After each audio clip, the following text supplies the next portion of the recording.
Hello বন্ধুরা, good morning সবাইকে। তো দেখো কর্ন নিয়ে চলে এসেছি। পাস্তা।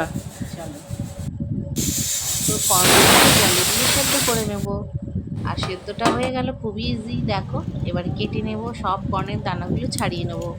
দেখতেই পাচ্ছ কত ইজি ওয়েতে করে নিচ্ছি। তোমরাও বাড়িতে এইভাবে কর্ন ছাড়িয়ে নিও। আর কর্ন খাওয়া খুবই ভালো, হেলদি।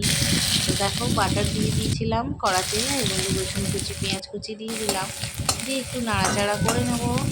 এরপর এর মধ্যে দিয়ে দেবো একটুখানি লঙ্কা কুচি।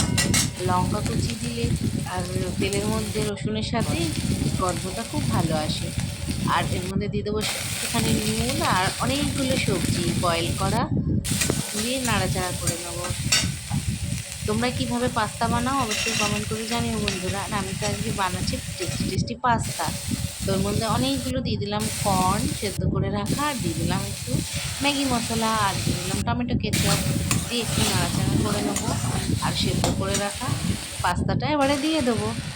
আর খুবই টেস্টি লাগে। এইরকমভাবে তোমরা বানিয়েও খেয়েও, ঝাল ঝাল স্পাইসি। আর কর্নটা দিতে আরও এটা হেলদি হয়ে গেল। তো বাচ্চারা পাস্তা খেতে খুবই ভালোবাসে। তো এইভাবে তোমরা বাড়িতে ট্রাই করে দেখো।